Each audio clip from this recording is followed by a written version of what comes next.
terrorism in the northern parts of Mozambique has been on the rise, spreading to other regions in that country. South Africa has sent troops to its neighbor to fight insurgency. The International Relations and Cooperation Minister, Naledi Pandor, says the situation in Mozambique is very concerning. The minister says troops were deployed following a series of discussions with other SADC countries. As you would know, and SADC country members would know, this is the first time that we've deployed in this way to one of the countries in the region.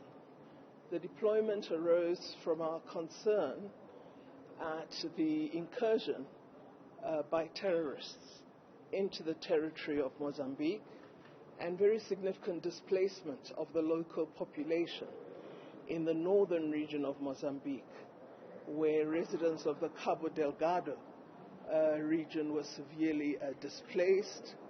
There were a lot of murders, including rather awful mutilation of civilians. So, having had a report from Mozambique over time in the 2020-21 period, we decided in 2021 that we would deploy a SADC mission to the Cabo Delgado region to assist the Mozambique security forces in repelling the continued advance of these terrorists.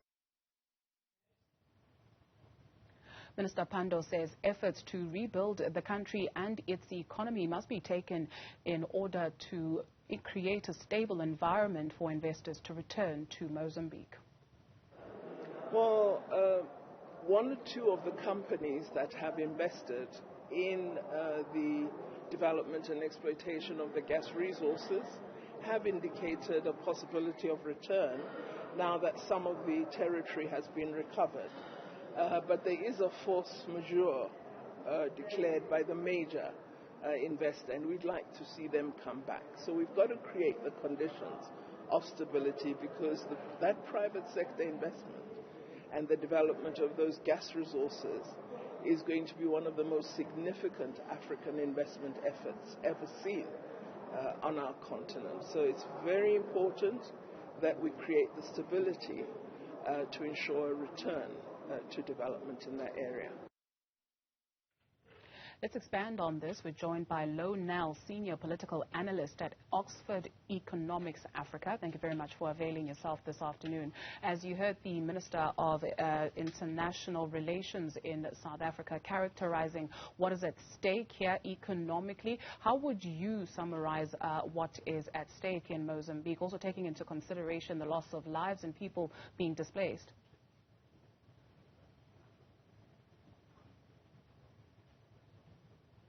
Mr. Nel, unfortunately, I think you can hear me, but I can't hear you. There we go. Please finish your thought, or maybe just take it from the top.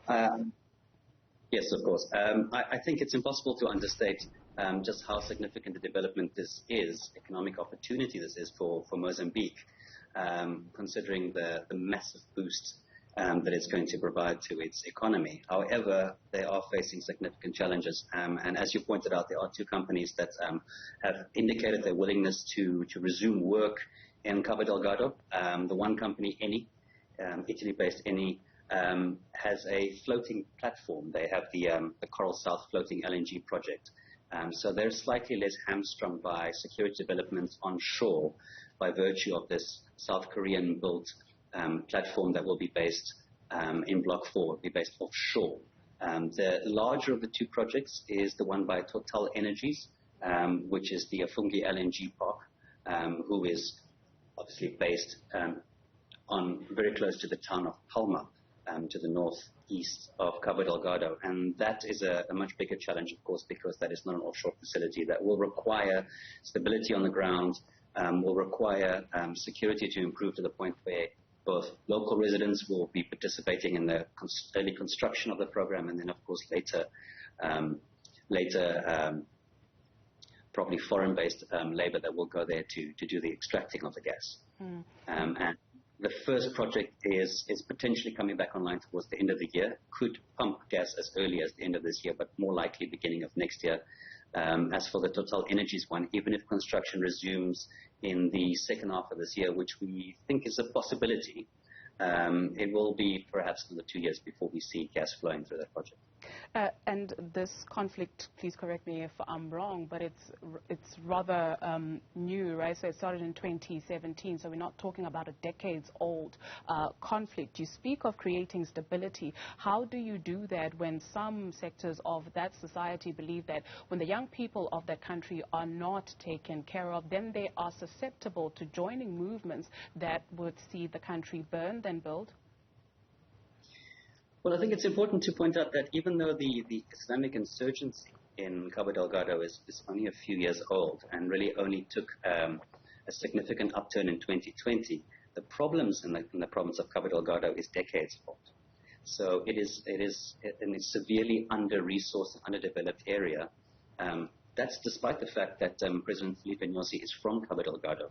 But a lot of the drivers of the insurgency and a lot of the push factors that push young men to join the insurgency is related in the socioeconomic issues in the area. And therefore, that's a very important aspect that needs to be addressed. So as useful as it is for the Rwandan Defense Force deployment along the coast we saw last year how they managed to recapture Mocimboa da Praia, which was a town that had been occupied since late 2020, and they had managed to recapture Palma strategically, and then the SAMIM, the SADC forces, making gains in the interior of the region.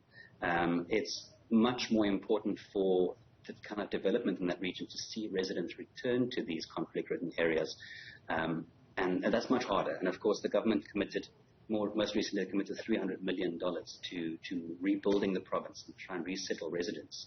That's a much more difficult and a much longer-term project.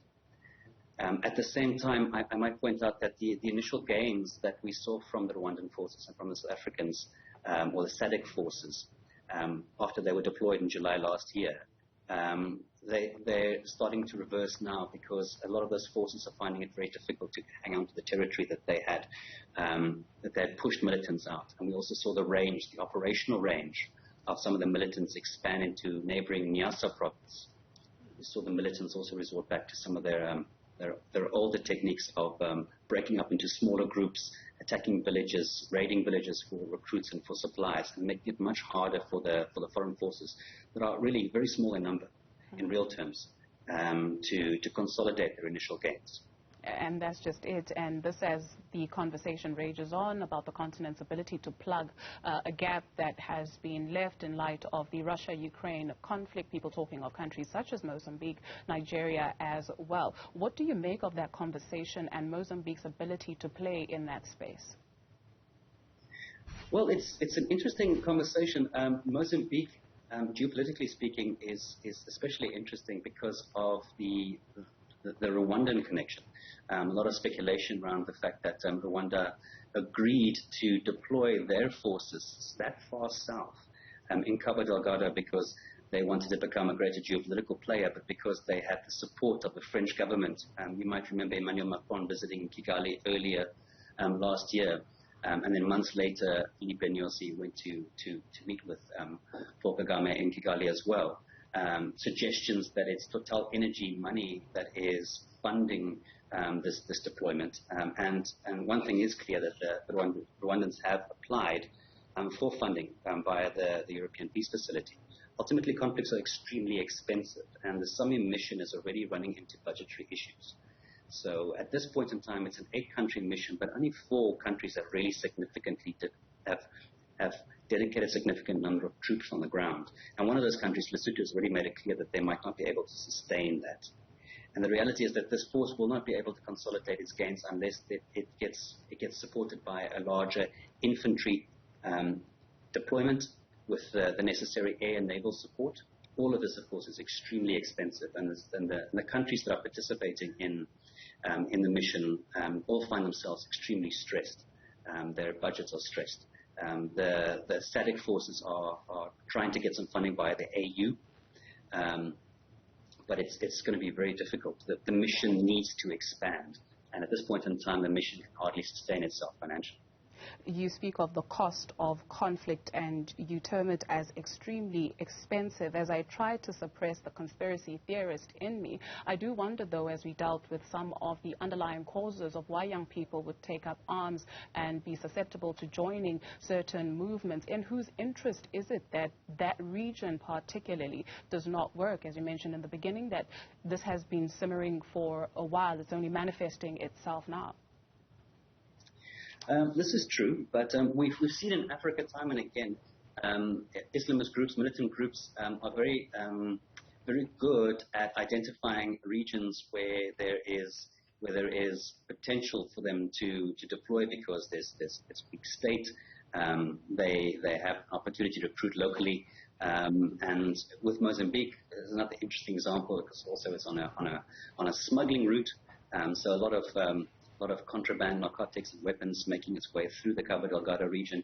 It was one of those regions where an expansion from militants was always fertile ground for that sort of thing. And I think we see it time and again. We're seeing it now in the Sahel region specifically as well, in areas where there's weak government, where there's weak state, and where there is communities that are exploited. It's fertile ground for militancy.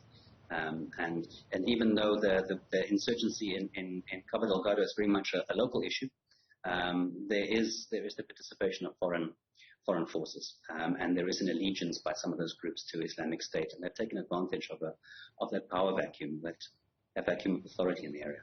Mr. Nel, very quickly for us, as we speak of the economic interest there because of the natural gas supplies or the natural gas the country possesses, at least one senior director at Fitch Ratings Agency says, in a geopolitical sense, you want to go to less risky sources. We've dealt with conflict, but this is also a region among many southern African nations in the beginning of the year that was battered by natural forces. Yeah, that is the other factor as well. There's tropical storms that hit that part of the world as well. So there's a multitude of challenges, a lot of things that are stacked up against the development. But the fact that the developments are still alive, and that we saw Total Energy CEO Patrick Pouyanné say in January that they still have every intention of going back there. I think it speaks to the size of the potential natural gas reservoir in the Louw Nel Basin. And that it's worthwhile, and considering what's happening with petrochemicals the world over, I think right now these companies are looking at a last windfall, perhaps, before the world moves away from oil and gas. Thank you very much for availing yourself this afternoon. Louw Nel, Senior Political Analyst at Oxford Economics Africa.